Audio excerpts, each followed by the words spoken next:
राजू की गाल पर बारिश की पहली बूंद गिरी जब वह कीचड़ वाले रास्ते से नीचे उतरा।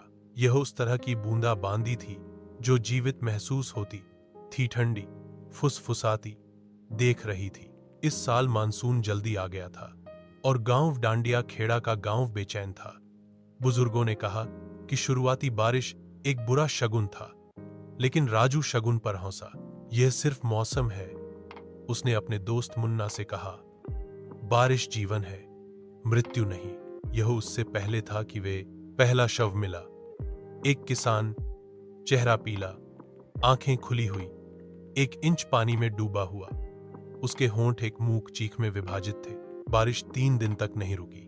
चौथे दिन राजू ने कुछ देखा। उसके घर के पास पोखर में अजीब चीज, एक प्रतिबिंब जो उसका नहीं था। एक औरत सफेद रंग में भीगी हुई उसके पीछे खड़ी थी, लेकिन जब उसने मुड़कर देखा कुछ नहीं, बस हवा एक विलाप करने वाली मां की तरह धीमी गति से चीख रही थी। उस रात उसने अपनी खिड़की पर खरोंच की आवाज सुनी, टैप टैप टैप। उसने इसे खोला, यह सोचकर कि यह एक पक्षी था। इसके बजाय एक गीला हाथ खिड़की पर थप्पड़ मारा और गायब हो गया। वह सोया नहीं, तुमने उन्हें क्रोधित कर दिया है। अगली सुबह बूढ़ी मौसी ने कहा। कौन?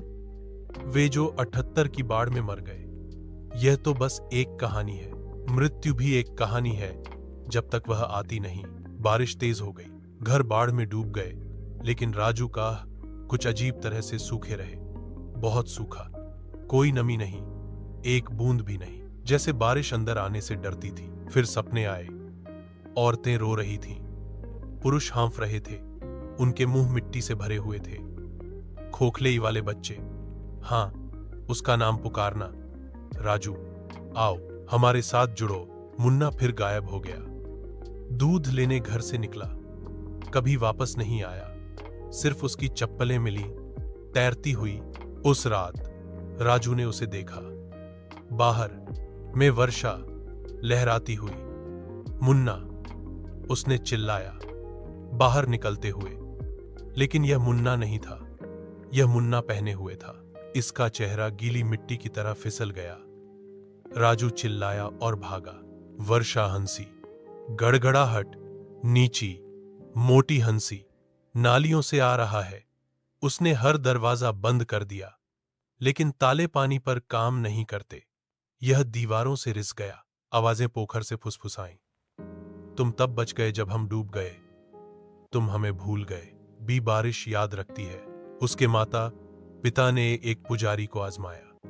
पुजारी ने मंत्रों का जाप किया, पवित्र राख लगाई। बारिश ने बिजली की हड़ताल के साथ जवाब दिया। पुजारी की आंखें सफेद हो गईं। उसके आखिरी शब्द, बहुत देर हो चुकी है, 8। राजू ने गांव के बुजुर्गों से मदद की गुहार लगाई। उन्होंने सच्चाई उजागर की। 1978 में नदी में बाढ़ आ गई। राजू के दादा मुखिया थे। उन्होंने गांव को बचाने के लिए बांध के गेट बंद कर दिए। बाढ़ का पानी ऐसने निचले बस्तियों को नष्ट कर दिया। 300 से अधिक लोग डूब गए। मुखिया ने झूठ बोला, देवताओं को दोषी ठहराया, लेकिन देवता सुन रहे थे और मृतक भी सुन रहे थे। राजू को श्राप विरासत में मिला था। केवल एक रास्ता, एद मौसी, तुम्हें डूबे हुए गांव जाना होगा, अकेले, आधी रात को। उसने एक लालटेन, एक रस्सी और अपना साहस पैक किया। बारिश ने उसे पुरानी खंडहरों की ओर जाते हुए कोड़े मारे। टूटी हुई मूर्तियां उसकी ओर घूर रही थीं। पानी में वह केंद्र में खड़ा था जहां कभी मंदिर हुआ करता था। मुझे माफ करना, उसने फुसफुसाया। हवा और जोर से गरज उठी। मैंने यह नहीं चुना। जमीन में बुलबुले उठे, हाथ ऊपर उठे, आंखें द्वारा